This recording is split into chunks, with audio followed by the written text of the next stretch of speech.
Hello, I am Alan Makoso, an applicant for the Industrial Recycling Technician position. Texas Gulf Recycling is a company that accepts both consumer and construction waste at the Warren County Transfer Station. TGR pays for shredded and ferrous metals and charges customers for bulk items either by weight or dimensions.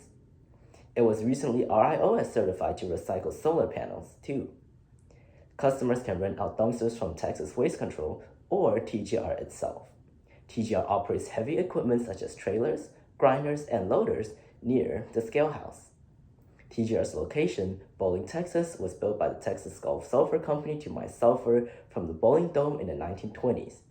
TGR's culture is disciplined, but also fun with staff events such as the New Year's Bash.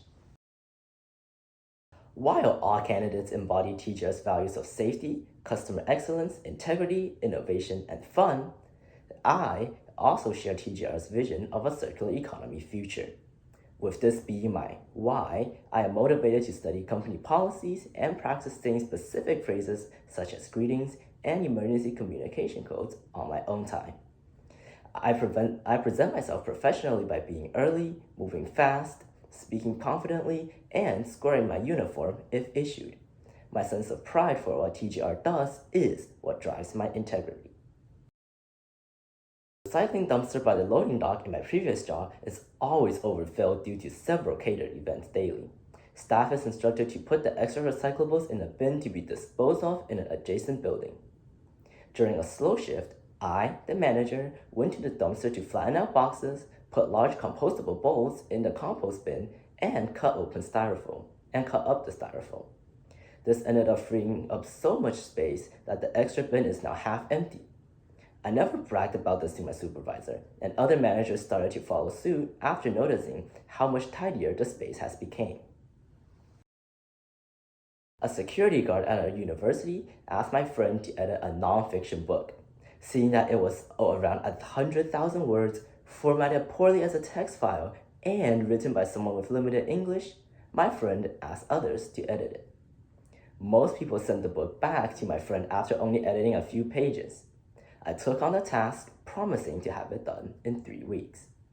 After loading it in Microsoft Word, I made a good daily quota to edit 5 pages a day. I took reasonable breaks every few hours and looked forward to the next chapter instead of look forwarding to completing the whole book. As I read about the struggles of a U.S. Marine veteran managing a trailer park, his goal to bring awareness to unsanitary conditions is what kept me going with the edits. The heartfelt gratitude when I finished these edits before the promised time was a reward that no money can buy. When the audiovisual coordinator from my previous job quit, the managers had to temporarily operate the integrated microphone, camera, projector, and streaming systems. Initially, I felt short on this knowledge. I know that if I were truly incompetent, however, I would be reassigned by my supervisor instead of given an instruction manual. This mindset gave me the confidence in my ability to improve and stopped me from giving up on myself. I could have just taken the shortcut and let experienced staff do the hard work while I just moved chairs.